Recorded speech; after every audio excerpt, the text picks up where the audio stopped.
اس کی وجوہات بھی میں آپ سے پوچھنا چاہوں گا کہ ہم خوراک کا، ہم غذا کا بڑے اچھے طریقے سے استعمال کر رہے ہیں اور ہماری غذا بڑی اچھی ہے، لیکن پھر بھی ہم صحت مند نہیں ہیں، تو اس کی کیا وجوہات آپ سمجھتی ہیں؟ آپ ٹھیک کہہ رہے ہیں کہ ہماری غذا جو دیکھنے میں ٹھیک ہوتی ہے لیکن پھر بھی صحت نہیں ہوتی. اس کی بھی کئی وجہ ہیں. دیکھیں، ہمارا باہر کھانے کا رواج بہت زیادہ بڑھ گیا ہے. پروسیس فوڈ کا استعمال عام ہو چکا ہے. جب ہم باہر کھانا کھاتے ہیں تو سب سے پہلے تو یہ سوال اٹھتا ہے جو تیل استعمال ہوتا ہے اس کی کوالٹی کیا ہے؟ نہ ہمارے پاس اس کا کوئی چیک ہے. پھر جو سبزیاں اور پھل ہم روزانہ کی بنیاد پر کھاتے ہیں، کیا ان کی وہ کوالٹی ہے جو ہمیں چاہیے؟ آج تو حالات یہ ہیں کہ جو گھر پر ہم سبزیاں اگاتے ہیں وہ بھی پیسٹی سائڈس کے بغیر محفوظ نہیں ہوتی.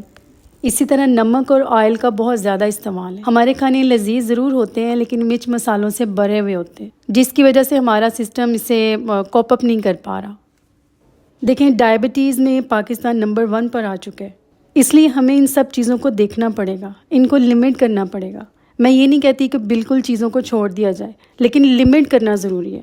یہ بے جا دودھ میں چینی، دہی میں چینی، ان چیزوں کی ایسا ضرورت نہیں ہے. اللہ تعالیٰ نے ہر چیز میں ذائقہ رکھا ہے، ہمیں اسی طرح اسے انجوائے کرنا چاہیے. لیکن ہمیں چونکہ اویئرنیس نہیں ہوتی ان ساری چیزوں کی، تو اس لیے ہم ان چیزوں کا استعمال دھڑا دھڑ کرتے ہیں. جی. اچھا ڈاکٹر صاحبہ، آپ نے چینی کی بات کی، تو اس کا جو آلٹرنیٹ ہے وہ ہم جیسے شکر کا بھی استعمال، اس طرح اس کے نقصانات. اگر چینی اور شکر میں چوز کرنا ہو تو شکر بہتر ہے، کیونکہ یہ نیچرل ہوتی ہے، اس میں منرلز بھی ہوتے ہیں اور یہ پروسیس نہیں ہوتی جیسے کہ ریفائنڈ شوگر ہے.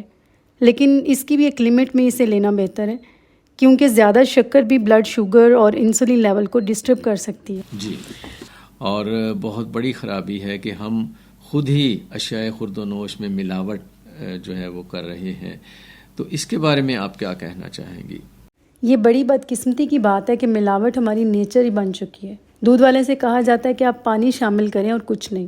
تو اس میں جس طرح سے پاؤڈر مکس ہو رہا ہے، کیمیکل مکس کر رہے ہیں، ڈیفینیٹلی ہمارا سسٹم اس کو کاپ اپ نہیں کر پا رہا. پھر ہم کہتے ہیں کہ صحت وہ نہیں رہی. ہمارا سسٹم ان سب کے لیے نہیں بنا تھا. ہمارا سسٹم مصنوعی روشنی کے لیے نہیں بنا تھا. اس کی وجہ سے وائٹامن ڈی کی کمی ہو رہی ہے. جی ڈاکٹر صاحبہ، آپ کے ساتھ گفتگو کا سلسلہ جاری رہے گا. سامعین، پروگرام رابطہ آپ کے لیے پیش کیا جا رہا ہے ریڈیو پاکستان فیصل آباد FM 93 کے اسٹوڈیو سے، اور آج کے پروگرام رابطہ میں ہم آپ کے ساتھ رہیں گے. دن کے 11 بجے تک آپ کے کچھ ٹیلی فون کالز پروگرام میں شامل کرتے چلیں. راجبا روڈ فیصل آباد سے ہمارے ساتھ محمد علی اور ان کے دیگر ساتھی. آپ نے پروگرام کو پسند کیا. ہمارے آج کے جو ہماری مہمان ہیں ان کی گفتگو کو آپ نے سراہا ہے اور آپ نے ان کو بھی ویلکم کہا. بہت شکریہ اس کے لیے بھی آپ کا. محمد لطیف اور ان کے ساتھ محمد عبداللہ اور ان کے دیگر ساتھی، آپ سب کا بے حد شکریہ پروگرام میں شامل ہونے کے لیے، اور ہماری آج کی مہمان ان کو بھی آپ نے ویلکم کہا. جی ڈاکٹر صاحبہ، ایک بار پھر گفتگو کا سلسلہ شروع کرتے ہیں. اچھا ڈاکٹر صاحبہ، ہمیں عام طور پہ کس طرح کی خوراک ہمیں لینی چاہیے، کس طرح کی غذا ہمارے لیونگ سٹائل میں کیسی تبدیلی آنی چاہیے کہ ہم اپنی صحت کو صحیح اچھے طریقے سے ہم صحت کو برقرار رکھ سکیں؟ اس کا جواب ہم ناشتے سے ہی شروع کرتے ہیں. دیکھیں، صبح کا ناشتہ جو ہے بریک فاسٹ کہلاتا ہے، یعنی آپ نے فاسٹ کو بریک کرنا ہے. اس کے لیے سب سے امپورٹنٹ بات یہ ہے کہ کیونکہ ایک اہم میل ہے تو پروٹین ہونا ضروری ہے اس میں. اس سے آپ کو انرجی ملے گی اور دن کا آغاز اسٹرانگ ہوگا. پھر آپ کو دہی کا استعمال کرنا چاہیے. دہی جو ہے وہ نیچرل، اس میں پروبیوٹکس ہوتے ہیں جو ہمارے ڈائجسٹیو اور امیون سسٹم کے لیے بہت فائدہ مند ہے. تو فلیورڈ یوگرٹ سے بہتر ہے کہ پلین دیسی یوگرٹ استعمال کیا جائے.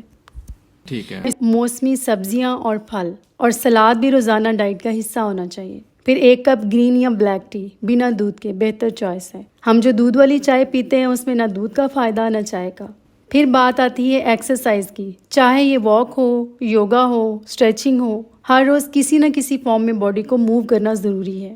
بالکل، اس میں کوئی شک نہیں. جی ڈاکٹر صاحبہ، آپ سے اور بھی باتیں ہو سکتی تھی مختلف ایشوز پہ، اور میرا خیال ہے یہ بھی یہی موضوع اتنا بڑا ہے کہ اس پہ مزید بہت ساری باتیں ہو سکتی ہیں، لیکن چونکہ ہمارا وقت ہمارے پاس محدود ہے. میں ادبی حوالے سے جاتے جاتے تھوڑی سی آپ سے بات کرنا چاہوں گا وقت کی مناسبت سے.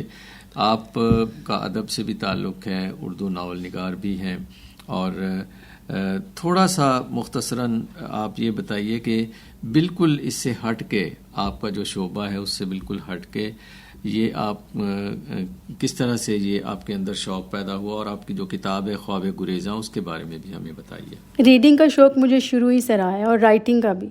جی۔ تو کچھ معاشرتی رویے ایسے ہوتے ہیں جو آپ کے دماغ میں سٹک کر جاتے ہیں، اور آپ کو لگتا ہے کہ آپ کو ایسے موضوع جیسے معاشرتی برائیوں پہ بات کرنی چاہیے۔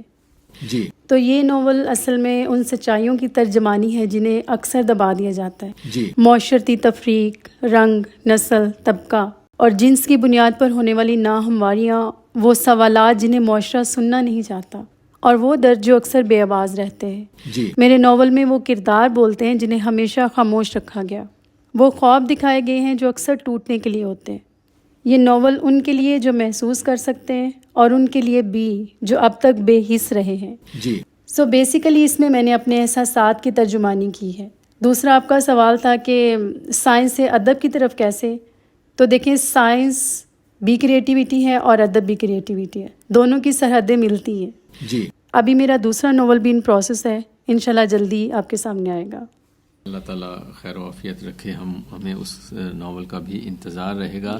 شکریہ آپ کا، ہم ایک بار پھر شکریہ ادا کرتے ہیں ڈاکٹر صبا ریاض صاحبہ، ہمارے ساتھ آج کے پروگرام رابطہ میں تشریف فرما تھی۔ سامعین، اسی کے ساتھ ہمارے آج کے پروگرام رابطہ کا وقت اب ختم ہوا۔ آپ سب کے لیے یہی دعا کہ آپ جہاں رہیں خوش رہیں، اور ہمیں بھی اپنی دعاؤں میں یاد رکھیں۔